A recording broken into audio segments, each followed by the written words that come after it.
just a matter of minutes, 2 Russian cosmonauts and an American astronaut will blast off for the International Space Station. The Soyuz rocket is standing by at the Baikonur cosmodrome in Kazakhstan.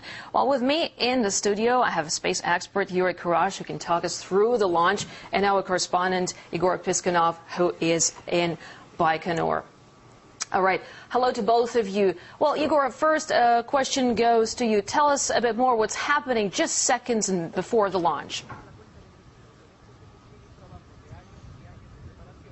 Well, just several minutes are left before the Soyuz TMA-18 spacecraft, which you can see behind me over there, will lift off, taking the crew of the 23rd expedition to the International Space Station into orbit. Now, the crew itself, who are astronaut Tracy Caldwell-Dyson and cosmonauts Alexander Skvortsov and Mikhail Kornienko, are already inside and are ready for their cosmic voyage. And just to tell you more about the liftoff itself, just around 40 seconds before blastoff, we're going to see secondary firms currently holding the rocket separate from the spacecraft. Around 10 seconds before the actual launch, we're going to see the main firms separating from the spaceship as well. Several seconds after that, we're going to hear the noise coming from the ignition turning on, and just a few moments after that, we're going to hear a loud noise, which is going to be caused by the start of the main engines.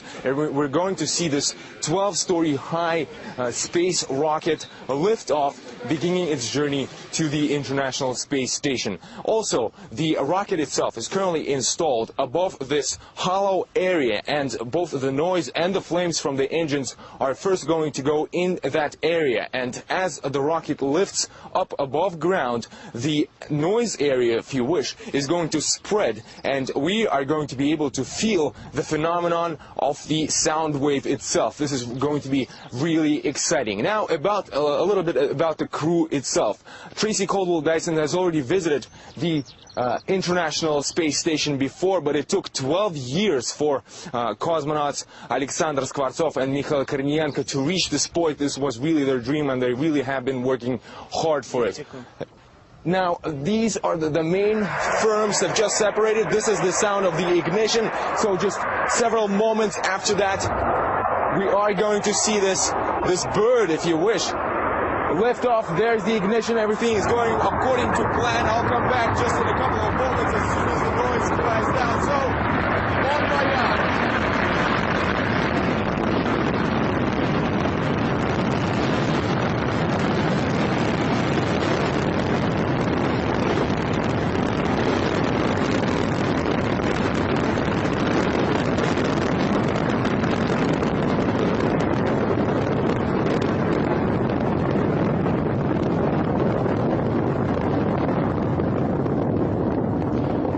Okay, we're just watching the space rocket launch here from the Baikonur cosmodrome, and our correspondent Egor Piskunov is there on the ground. Egor, we'll return to you in a short while. Right now, though, I'd like to return to our expert, Yury Karash, who is in the studio with me to talk about this.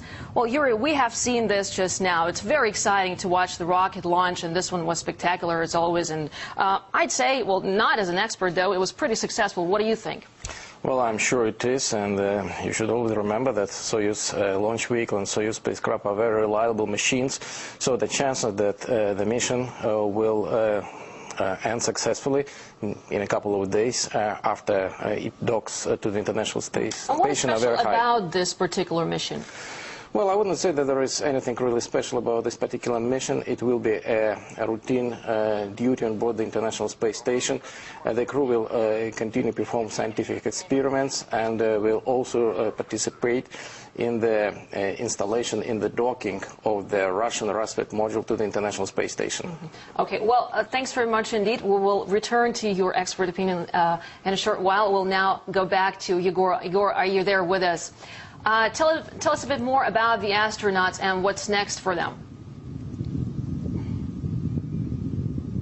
Well, first of all, I just want to say that I've already seen several launches, and it still gets me every time. It's just so amazing to see this 12-story high vehicle lift off above ground, pushed by 30 million horsepower engines and weighing several hundred tons. It's just it's like an elevator to space. And in just around in less than 10 minutes, the crew will already be in zero gravity, and in around 2 days after that, they will arrive to the International Space Station. During the nearly 270 days that they'll spend on the ISS, the crew will going to have to conduct more than 40 experiments. They'll have to install a new Russian-made scientific module to the station, increasing its size, and they're going to have to receive 3 Progress cargo spaceships. But also an important point here during this mission, 23rd expedition to the ISS, is that during their stay there, these guys are also going to be visited by the crews of 3 space shuttles. And as NASA now nears the space shuttle program to an end, it could be that these 3 space shuttles could be the last space shuttles to visit the International Space Station. And I've been talking to representatives from NASA here in Baikonur, and they told me that one additional space shuttle launch is planned. It could be possible, but they say that it's quite fair to say that these guys are going to witness the end of the space shuttle program. And after that's done, transporting humans to the International Space Station will be on the shoulders of Soyuz spacecraft. Okay, well, just Igor, like as this always, one, I mean, astronauts carry out very ago. important experiments there. Well, let's now go back to the live picture. While we were talking to you, we're watching a live picture there, and let's now return to it. And I would like our expert, Yury Karash, to take a look at it and just talk us through what's going on there. I mean, we just saw, well, we can still see a little toy there. There's a stuffed animal. What's happening? Why is it there? I mean, can you just tell us about the first sort of moments in space for the astronauts? What is this like? What's happening there now? Well, they're currently experiencing excessive Gs, up to 4 or 5 G.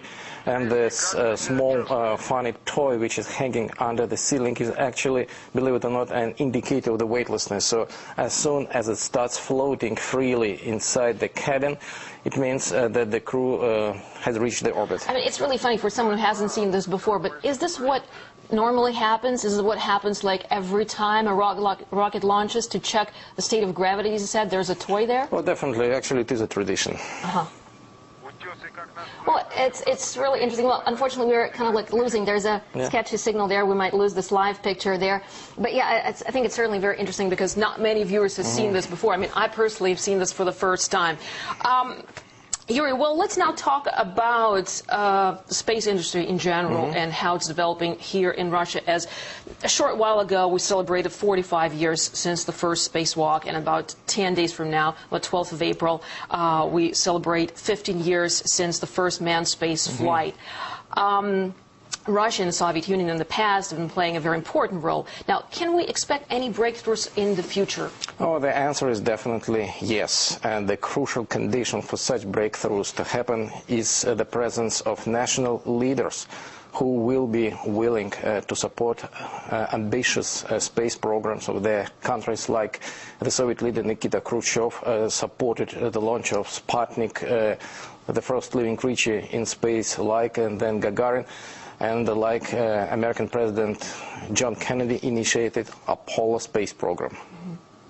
Well, what can we expect after 2020? As far as I understand, Russia's space agency is going to be in operation until 2020.